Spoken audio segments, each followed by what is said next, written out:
Salut à tous et bienvenue sur la chaîne. Hier, Apple a déployé iOS 15.6.1, une mise à jour qui n'apporte pas de nouvelles fonctionnalités mais qui apporte des correctifs de sécurité. Désolé une nouvelle fois pour ces conditions de tournage un petit peu précaires, mais la mise à jour est suffisamment importante pour faire un point donc sur cette mise à jour qui effectivement ne pèse que 200 mégas mais qui corrige des problèmes de sécurité. Et d'ailleurs, si vous ne l'avez pas, alors n'hésitez pas à redémarrer le téléphone ou tout simplement c'est peut-être parce que vous êtes encore en bêta profil sur iOS 15, donc n'hésitez pas à supprimer le profil, redémarrer, et normalement vous devriez voir cette mise à jour. Alors en plus de cette mise à jour, iOS 15.6.1, on a une mise à jour WatchOS, la 8.7. Alors il semblerait que ça ne concerne pas exactement le même problème, on n'en sait pas plus, surtout que cette mise à jour 8.7.1 ne concerne uniquement les Apple Watch série 3. Alors sans perdre plus de temps, puisqu'il n'y a pas grand chose à dire, puisqu'il y a simplement deux failles qui sont corrigées, à nouveau une première faille, alors même si Apple d'ailleurs ne dit pas grand chose, une première faille qui concerne WebKit, pour rappel, et puis ça ne change pas,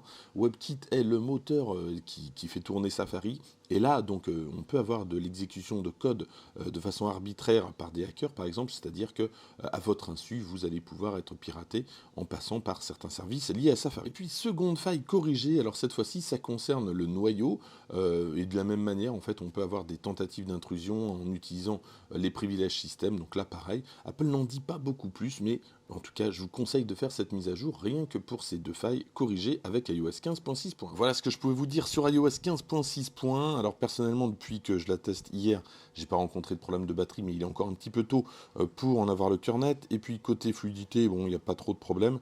Je vous conseille quand même de faire cette mise à jour, c'est très important, tout ce qui est lié à la sécurité. Maintenant, évidemment, si vous avez un doute, attendez encore quelques jours, mais pour le moment, il semble qu'il n'y ait aucun problème suite à cette mise à jour. Tester les principaux programmes, Facebook, Instagram, TikTok, etc., WhatsApp.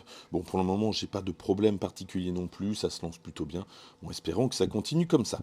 Merci d'avoir suivi cette vidéo, n'hésitez pas à la liker, à la partager, à vous abonner, et moi je vous dis à très bientôt pour d'autres vidéos.